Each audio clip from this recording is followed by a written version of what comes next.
నేను నిజంగా ఒక విషాదమైన ఘటనను మనం చేస్తున్నాను.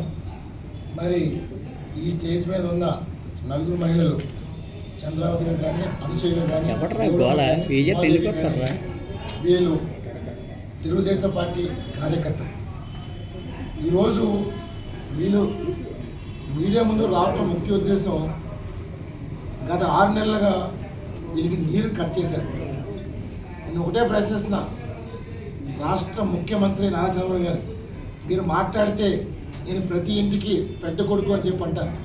మరి ఈవేళ మీ నాయకులే దౌర్జన్యంతో 68వ వార్డు ఎక్కడిపాలెంలో 6 నెలల నుంచి మహిళలు 200 కుటుంబాలు రోడ్డును పడ్డారంటే ఇది మీ ప్రభుత్వానికి సిగ్గుచేటు కాదని మనం చేస్తున్నాం. ముఖ్యంగా మీరు ఏదైతే చెప్పుకుంటున్నారో మీ రాష్ట్ర అధ్యక్షుడు పల్లా శ్రీనివాస్ కాన్స్టిట్యూన్సీలో ఉంది ఈ వార్డు. ఈవేళ వీళ్ళు మిమ్మల్ని ఎదిరించలేరు, మీతో ఢీకొట్టలేరు. కానీ మానవత్వ దృక్పథంతో నాకు ఈ విషయం 3 నెలల క్రితం వచ్చినా సరే నా విధిషుడు మర్చిపోయాను. మొన్నే పరిపూర్ణ స్వామి దృష్టి తీసుకొచ్చినప్పుడు ఈ విషయం నా దృష్టికి వచ్చింది. డెఫినెట్గా రేపు మండే టేకప్ చేద్దాం. రేపు స్వతంత్రం నాటికి వీళ్ళకి కుళాయి నీరు రావాలనేది తెలుగు శక్తి డిమాండ్ చేస్తుంది. ఎందుకంటే వీళ్ళేమీ మిమ్మల్ని అడుక్కుంటా, వీళ్ళు ఆల్రెడీ తెలుగుదేశం పార్టీ మెంబర్ అని చెప్పడానికి వాళ్ళ పార్టీ ఐడెంటిటీ కార్డు కూడా ఉంది. అలాగే వాళ్ళకి గ్యాస్ కనెక్షన్లు ఇంటి అడ్రస్ మీద వస్తున్నాయి. ఇన్ని ఉండి ఎలక్షన్ కార్డు ఉంది, ఇన్ని ఉండే ఆధార్ కార్డు అన్నీ పెట్టుకొని వేళ నీరు ఎందుకు కట్ చేశారు? కేవలం ఆ కాలనీని ఖాళీ చేసి మీ నాయకులు కబ్జా చేయాలని చూస్తున్నారు. ఇది ఎంతవరకు కరెక్ట్? ఇది అంటే వేళ ప్రజలు నాటి ప్రభుత్వాన్ని విసిగించి మీ ప్రభుత్వం గెలిపిస్తే ఇది మీరు ఏం చేస్తున్నారు?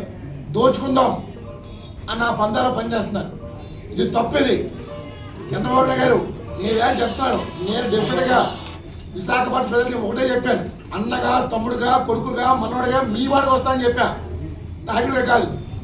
కానీ మీరు గతంలోనే మాట ఇచ్చారు, నేను ప్రతి ఇంటి పెద్ద కొడుకుని, పెద్ద కొడుకుగా మీరు ఏం పీకేరు అడుగుతారు మిస్టర్ చంద్రబాబు నాయుడు. ఈరోజు వీళ్ళు పిల్లలు చదువు కానీ అన్ని ఇబ్బంది పడుతున్నారు మీ పార్టీ వల్ల, మీ ప్రభుత్వం వల్ల. మరి గత ప్రభుత్వంలో వీళ్ళు టీడీపీ అయినా సరే ఇబ్బంది పెట్టలేదే. ఈరోజు మీ ప్రభుత్వం ఇబ్బంది పెడతారంటే మీకు క్షేమం పిట్లు అడుగుతారు. మీరు ఇంకా రేపు జీవీఎంసీ ఎన్నికలు వస్తున్నాయి. ఈ తరుణంలో ఇది చేయటం చాలా దుర్మార్గం. అంటే మీరు గెలవాలనుకుంటున్నారా, ఓడిపోకుండా మాకు అర్థం కావట్లే. నేను ఒకటే కోరుతున్నా, రేపు ఆగస్టు 14 సాయంకాలం లోపల ఆ కాలనీ ఎక్కడిపాలెం 68వ వార్డులో అధికారులు మీరు ఏం చెప్తారో అనవసరం. It's order. వాళ్ళు నీరు రావాలి. రాని పక్షంలో తిరుగుబాటు మొదలవుతుంది. ఇవాళ ఎవరో చేయలేదు, బయటపడి చేయలేదు, మీ సొంత పార్టీ మహిళలు చేశారంటే ఇది మీకు షేమ్ కదా అడుగుతున్నా. ఇవాళ లోకేష్ గారు మీరు మాట్లాడితే అది మాట్లాడతారు. మరి ఇవాళ పిల్లల భవిష్యత్తు నాశనం అవుతుంది. దీని బాధ్యతలు మీరు కాదని అడుగుతున్నాం. ఈరోజు మీరు తప్పులు చేస్తూ ఇబ్బంది పెడుతూ ఎంతసేపు ఇతరుల పార్టీ మీద కామెంట్ చేస్తారు. ఇవాళ తెలుగు శక్తి ఇప్పటిదాకా మేము రాజకీయాలు మాట్లాడాం, కానీ ఫస్ట్ టైం ప్రజాస్వామ్యం ముందుకు వచ్చాం. డెఫినెట్గా అన్ని వార్డులు మేము తిరగబోతున్నాం. డెఫినెట్గా ప్రజలు చైతన్యం చేయబోతున్నాం. ఆంధ్రప్రదేశ్ విశాఖపట్నాన్ని రూపురేఖలు మార్చిపోతుంది. డెఫినెట్గా భవిష్యత్తు మార్చడం కోసం మేము విశాఖపట్నం మొదలు పెట్టబోతున్నాం. డెఫినెట్గా ప్రతి వార్డులోని చైతన్యం తీసుకొస్తారు. అందరు చంద్రబాబు నాయుడు గారు మీ పార్టీ నాయకుడు దౌర్జన్యాలు విపరీతంగా అయిపోయినాయి. ఇప్పటికైనా మీరు మైండ్ సెట్ మార్చుకొని కంట్రోల్ చేస్తారో చేయండి. లేకపోతే మాత్రం రేపు వచ్చే ఎలక్షన్లో మీ పార్టీ ఓడిపోవడం ఖాయం. నేను వేళ చెప్తాను, ఎందుకంటే ఎదిరించేవాడు లేకపోతే బెదిరించే రాజ్యం. ఈరోజు మీ పార్టీ చేస్తున్న ద్రోహం అంతా ఇంత కాదు. నాకు నిజంగా 6 నెలల నుంచి మహిళలు ఇవాళ పంచభూతాలు గాలి, నీరు, నిప్పు, ఆకాశం, భూమి ఎలాగైతే ఉన్నాయో ఇవాళ పేద, బడుగు, మనం కోరుకునేది కూడు, గూడు, విద్య, ఆరోగ్య, ఉపాధి, ఈ 5 కూడా ఇవ్వలేని దౌర్భస్థితిలో మీ ప్రభుత్వాలు ఉన్నాయి. ఇలాగా దీనికోసం గెలిపించాడుతాను. ఇవాళ వాళ్ళు చూస్తుంటే నాకు బాధ వేసుకొస్తుంది. కానీ వేళ ఒకటే మాట వస్తా, డెఫినెట్గా తెలుగు శక్తి రేపు ఆగస్టు 14 మెడలు ఉంచైనా సరే సాధిస్తాం. ఎందుకంటే మాకు కావాల్సిన ప్రజాశ్రేష్ఠ ఎన్టీఆర్ ఆశయం ఏంటి?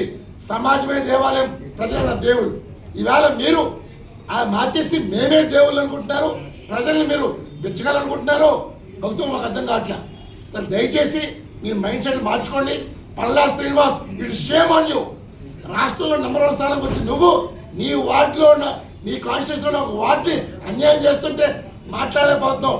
అలాంటప్పుడు నువ్వు రాష్ట్ర అధ్యక్షుడిగా పడుగా మనం చేస్తున్నావు. ఇవాళ ఇలాంటి వాళ్ళ వల్లే ఆంధ్రప్రదేశ్ ప్రతిష్ట మండగలుస్తుంది.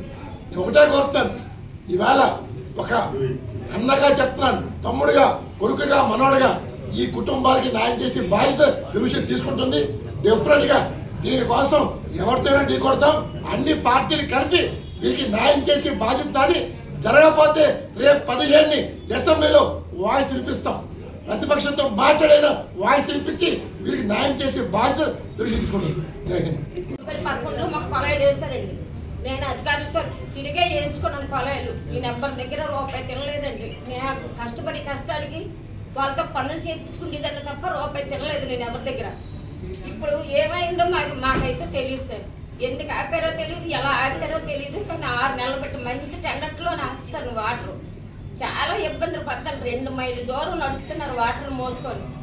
ఈ వాటర్ విషయంలో చాలా ఇబ్బంది పడిపోతాను. చంద్రబాబు నాయుడు గారు ఎక్కడ ఉన్నా సరే దయచేసి మమ్మల్ని గుర్తించి మాకు వాటర్ ఇప్పిస్తారని మేము కోరుకుంటున్నాం.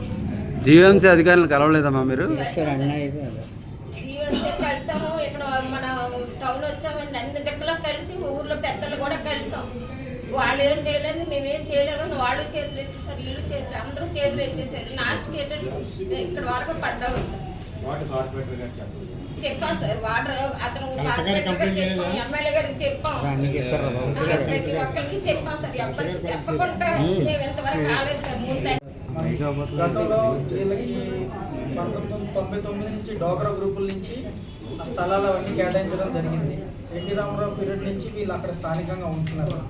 వాళ్ళకి కొత్తగా రీసెంట్గా ఈ కూటమి గవర్నమెంట్ వచ్చిన తర్వాత లోకల్ స్థానిక నాయకులు అందరూ కలిపి భయాందోళన చేయడం, వాటర్ ఆపడం, రైల్వేలతో నోటీసులు ఇప్పించడం, బెదిరించి అక్కడి నుంచి పంపించడానికి జీవీఎంసీ అధికారులు చేస్తున్న దాని మీద అధికారులతో నేను మాట్లాడడం జరిగింది. మాట్లాడితే అధికారులు మాకు తెలియదు అని అంటారు. రాజకీయ నాయకుల దగ్గరికి వెళ్తే మీ పని అయిపోద్దమ్మా, వెళ్ళండి, అసలు ఎందుకు వాటర్ ఆపారో మాకు తెలియదు అని చెప్పడం జరిగింది. సరే అని చెప్పి వాళ్ళు ఇంకా ఒక 10 రోజులు జీవీఎంసీ జోనల్ ఆఫీస్ దగ్గర ధర్నాలు ఇవన్నీ చేయడం కూడా జరిగింది. జోనల్ కమిషనర్ గారు మాకు ఎటువంటి సంబంధం లేదు, ట్యాంకులు కావాలంటే ఇస్తామని కూడా చెప్పడం జరిగింది.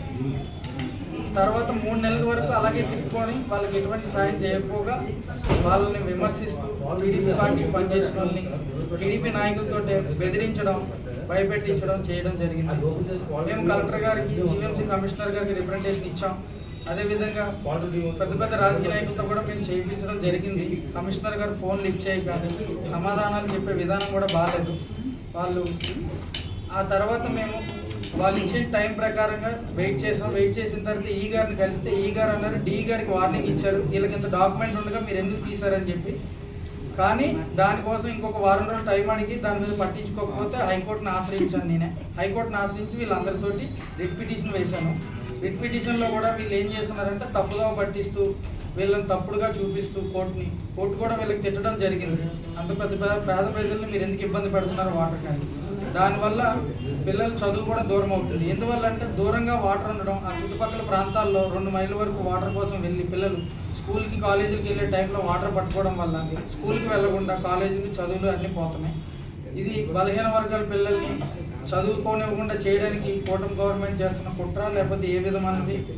దీనికి పల్లా శ్రీని గారు రాష్ట్రంలో మంచి పనులు చేస్తున్నారని చెప్పుకొని నియోజకవర్గంలో ఏం చేస్తున్నారా అన్నది ఆయన కనుచందల్లో తెలియట్లేదా, లేకపోతే లోకల్ నాయకులు ఏమన్నా రాష్ట్రాన్ని పల్లా శ్రీనివాస్ గారు చేసుకుంటూ లోకల్ లీడర్ని నియోజకవర్గం వైపు దౌర్జన్యాలు చేయమని చెప్పేమన్నా ఆదేశాలు ఇచ్చారా? అసలు ఏంటా అన్నది ప్రజలు కూడా భయాందోళనకు గురి చేసి విపరీతమైన ఇబ్బందులు పెడుతున్నారు.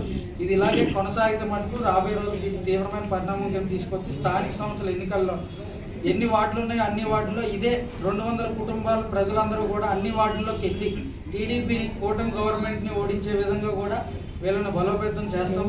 బలహీన వర్గాలు అన్న దాని మీద బలహీనులు కాదు, చాలా బలమైన వాళ్ళు అన్నది చూపిస్తాం.